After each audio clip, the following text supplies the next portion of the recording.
My dear brothers and sisters, the Holy Father Pope Francis had an audience with small children in one of the parishes in Rome.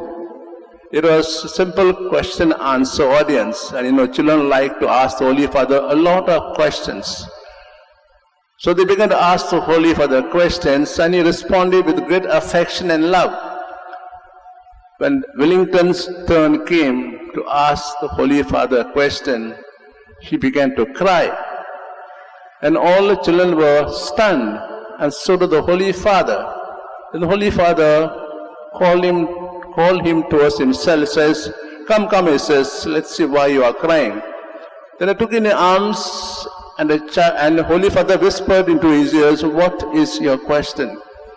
And the child whispered into the Holy Father's ears the question. Then the Holy Father told him, now go back to your place, sit down and relax.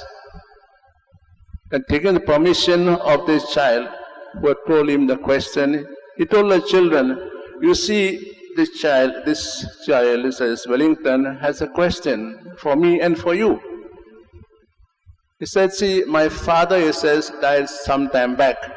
He was a non-believer, and he had 4 children whom he baptized, and he grew up in the Catholic faith.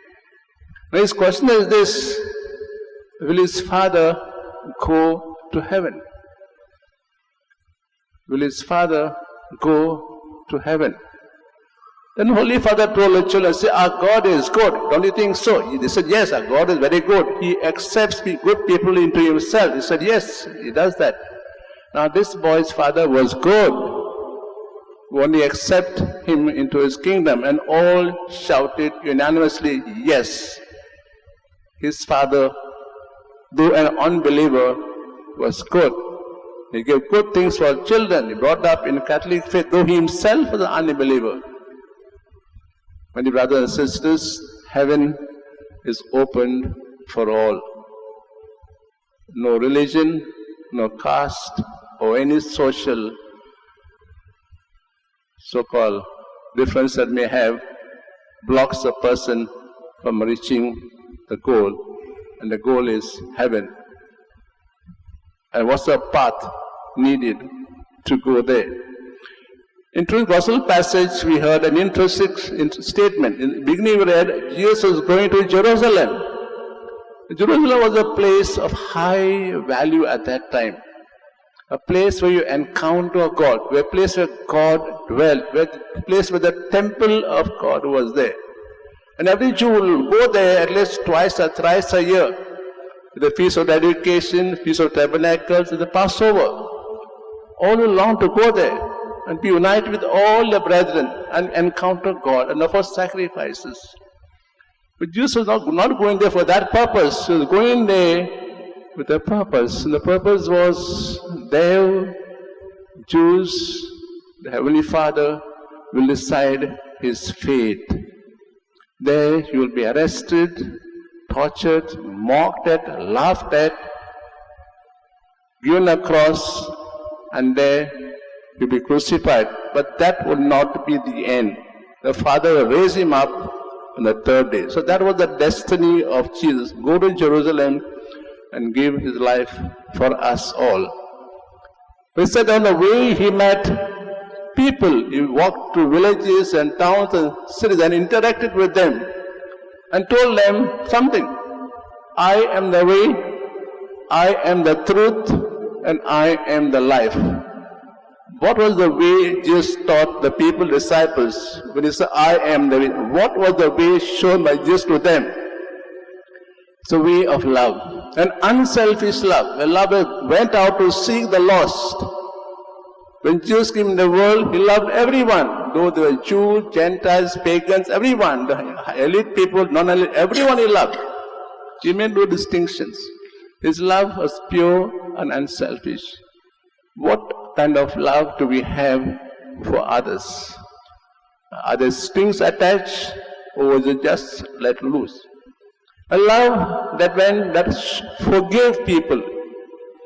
We heard the parable of the people Jesus met on the way, the sinners, tax collectors, He forgave them for what they were.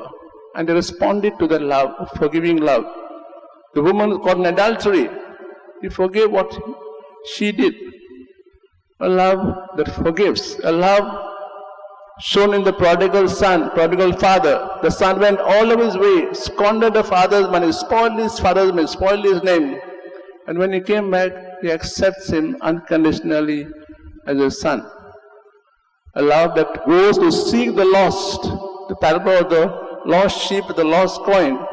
He just goes out to seek who has gone astray and brings them back. Such a love was the love of Jesus. He says, I am the way of love, forgiveness, not condemning people. I am the way, the truth. And what's the truth? The truth is, if you believe in me, he says, you will have eternal life. But believe, don't have no doubts.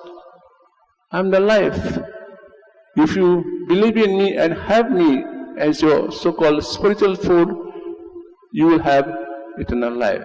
So just walk this path, the way that cost is very life, the way of the cross, sacrifice, torture. So this is what Jesus taught them. As they went from village to village, town to town, city to cities.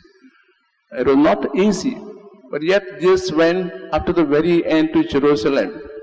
And then as he was walking along, we heard a question asked by one of them. It says, Lord, will there be few who are saved? The question, I think, sure, bothers all of us. What will happen to us once we leave this world? Will St. Peter at the gate say, come, and says, or do we have some questions in our mind? I'm sure all of us are bothered with this question.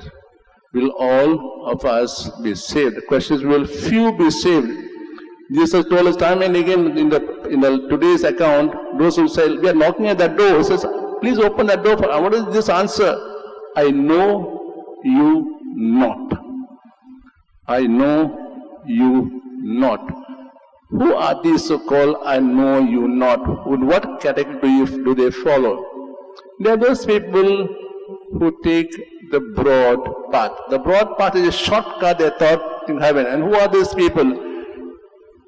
They are people whose only aim is I, me, myself.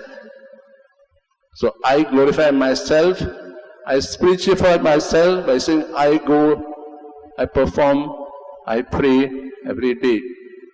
But when I leave the so-called holy place, be it my place of prayer or be it a pilgrimage church, whatever it is, the other has no place. I say I, me, myself and my God. They forget there is a neighbor. These are the people, Jesus says, who take the broad path, the path of the world. Today we are living in a world where we've got so many paths open to us. And we have, as parents, as elders, our duty towards the growing up children. You know well, the condition last 2 years because of so-called COVID, children are in a way become so self-centered, they're old and busy with their mobiles. Now they've gone into the classroom and what do they find? They're feeling out of place. They are lost. We as elders have a duty to accompany children, to show them so-called the narrow path, provided we ourselves walk that path through our love, through our sacrifice, to our accompaniment, and so on. Today the Lord invites us. Ask the question, will all people around us, be they non-Catholics, be they Catholics, will all be saved? Or do we still say, are we still pre-Vatican? We said, only baptized are saved. Are we post-Vatican II? We say, salvation is open for all. Question number 2 we reflect upon is, what path do I walk on? Is it the broad path, wide road, 4-lane road, or I take the narrow road which is full of difficult, full of potholes, full of so-called thorns, thistles, obstructions? Am I willing to cross the so-called obstructions so that I reach my goal.